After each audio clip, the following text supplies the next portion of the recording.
ይሄ አግብቶ ለፈቱ ልጆች ላላቸው ወይ ደግሞ ልጆች ወልደው ከጋብቻም ውጭ ሆነው ልጆች ለወለዱ ነው። ብዙ ጊዜ ሪሌሽንሽፕ ካለቀ በኋላ ዲቮርስ ከተደረገ በኋላ ዊ ሙቭ ኦን አይደለ፣ እንቀጥላለን ህይወት። ከሰዎች ጋር እንገናኛለን፣ ከተለያየ ሰዎች ጋር ሪሌሽንሽፕ እንጀምራለን።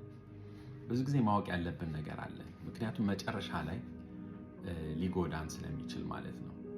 ህጉን ማወቅ መቻል አለብን።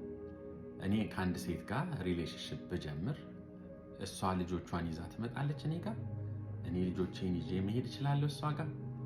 ይህንን መነጋገር ማወቅ አለብን። ህጉ ምንድን ነው? ያላቸው የሼር ከስተዲ ነው ወይስ እናትየው ብቻ ነው ያላት ከስተዲ የሚለውን ነገር ማወቅ መቻል አለብን።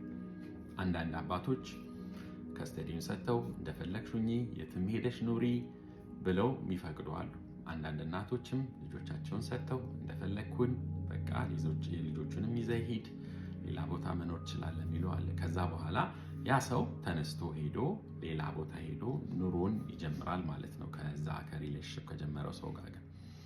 አለዛ ግን ፊት ለፊት ካልተነጋገርን ዝም ብለን ኢሞሽናል ሆነን ሪሌሽንሽፕ ከጀመርን ከዛ ሰው ጋር መጨረሻው አያምርም። ለምን? የሆነ ሰዓት ካለፈ በኋላ አታችድ ከሆንም በኋላ ከዛ ሰው ጋር ከተገናኘን በኋላ አንሄድም የትም። ህጉ አይፈቅድልንም ልጃችንን ይዘን ከሄድን ሌላ ሀገር ላይ እስር ቤት ሁሉ የሚገባ ሰው አለ። ብዙ ሰው አይታችሁ እንደሆነ አምበር አለርት እየተባለ ስልካችን ላይ ይመጣል። በውጭ ሀገር የምትኖሩ ሰዎች ብዙ ጊዜ ተሰርቀው አይደለም፣ የራሳቸው ወይ ዘመድ ነው ወይ አባት ነው ወይ እናት ነች ልጆቹን ይዛ ስትሄድ ትልቅ ወንጀል ነው። ይዞ መሄድ አይቻልም። ስለዚህ የሆነ ሰዓት ላይ ደርሰን ከምንለያይ፣ የሆነ ሰዓት ላይ ደርሰን ህርት ከምንሆን መጀመሪያ መነጋገር። ይህንን ሪሌሽንሽፕ ቢልድ እያደረግን ስንሄድ ምንድን ነው የምትፈልጊው? ምንድን ነው የምትፈልገው? የልጆቹ ነገር እንዴት ነው? ህጉስ ምንድን ነው? የተፈቀደልሽ በፍርድ ቤት ምንድን ነው የሚለውን ነገር መነጋገር መቻል አለባችሁ። ሆይ ሆይ እንባባልና ኢሞሽናሊ በቃ አታችድ እንሆንና ከሰው ጋር ያ ሰው ይመላለስና 3-4 ጊዜም 5 ጊዜም የመጣ እናንተ ስቴት ላይ ይመጣና ፈን ያደርግና ምናምን ሙቭ ስትዩ ልጆቼን እንዴት ጥዬ ይልሻል፣ ልጆቼን እንዴት አድርጌ ትልሻለች። ስለዛ ነው ኢሞሽናል ኢንቴሊጀንስ ራሳችንን መቆጣጠር መቻል ያለብን። ስሜታዊ አለመሆን። ስሜታዊ ድሪቭን ከሆንን ሁሉ ነገር ይጨልምብናል፣ አናስበውም። በዛ ሰዓት ላይ ቆም ብለን ማሰብ መቻል አለብን።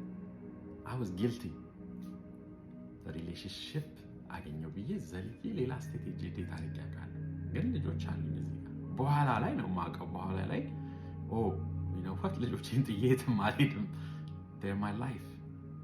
The same thing with the other women. ልጇን ጥላ ወይ ልጆቿን ጥላ ወደ እኔ ጋር አትመጣም። ይህንን ቆም ብለን ማሰብ መቻል አለብን። ወይስ ምን አይነት ሳክሪፋይስ የምናደርገው? ከተነጋገሩ የማይሆን ነገር የለም፣ ምንም ችግር የለም። ተነጋግራችሁ እኮ ያ ሰው እየሄደ አብሮ እየኖረ ምናምን የሆነ ሰዓት ላይ ደግሞ እግዚአብሔር ሲፈቅድ ሰዓቱ ሲሆን አብሮ መኖር ይቻላል። ግን መጀመሪያ ላይ መነጋገር።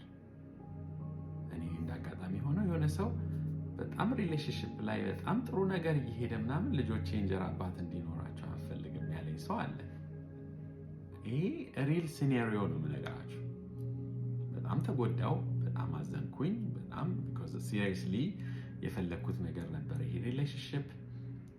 ኦኬ ያ ሰው ቀድሞ ስላልነገረኝ ኦኬ፣ ያ ሰው ቀድሞ ቢነገረኝ ልጆቼ የእንጀራ አባት እንዲኖራቸው አልፈልግም ቢለኝ ያ ሰው ቀድሞ ትዘጋጃላችሁ። አያችሁ? ኦኬ ምናልባት ልጆቹ ከእሷ ጋር ከሆነ ዴት ማድረገው ምናልባት ከእሷ ጋር ብቻ ይሆናል ሪሌሽንሽፑ፣ ልጆቹን የማይነካ ነገር። ግን ልጆች አስተዋውቃችሁ፣ ቤተሰብ አስተዋውቃችሁ ምናምን በኋላ ላይ እንደነ ነገር ሲመጣ ያስደነግጣል። ወደኋላም ቆም ብለን እንድናስብ ያደርጋል። ስለዚህ ፊት ለፊት ተነጋገሩ። መጀመሪያ ምንድን ነው የምትፈልጉት? ምን አይነት ሪሌሽንሽፕ ነው የምትፈልጉት? ምን አይነት ወደ ቤት መሄድ ነው የምትፈልጉት? ይህን ነገር ማሰብ መቻል አለብን። ለዛ ነው ራሳችንን ማረጋጋት ነው ያለብን።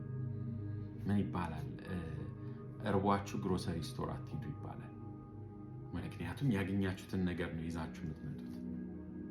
የፍቅርንም ጥማት ሲኖራችሁ ሪሌሽንሽፕም ስትፈልጉ በጣም ደስፐሬት ሆናችሁ ሪሌሽንሺፕ አትፈልጉ። ምክንያቱም የማይሆናችሁን ሰው ነው ሄዳችሁ ስባችሁ የምታመጡት። እኔ በሪል ኤክስፒሪየንስ ነው ሼር ማድረጋችሁ።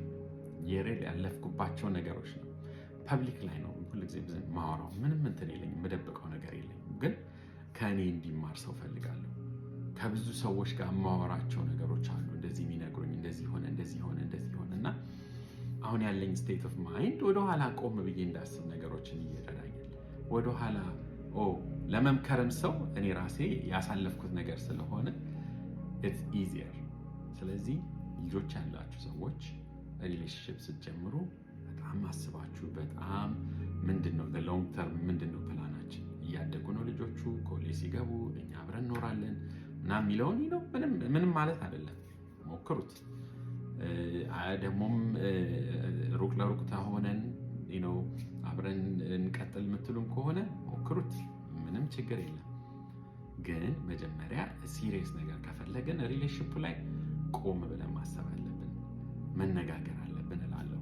አይኖ ረጅም መልእክት ነው፣ ግን ደግሞ ይሄ የብዙ ሰዎችን ህይወት እያበላሸ ያደረገ ነው። በፋይናንስ በስሜታዊነት በመጎዳት በጣም በህግ ብዙ ሰው እየተጎዳ ስላለ ለዛ ነው ረዘም አድርጌ ሁሉ ነገር ምነግራችሁ። የተባረከ ቀን ይሁንላችሁ። ኢሞሽናሊ ስትሮንግ ሁኑ፣ ጠንካራ ሁኑ፣ አትታለሉ እላለሁ። እውነትን ተናገሩ። ኮሚኒኬሽን ኢዝ ዘ ኪ። መልካም ቀን።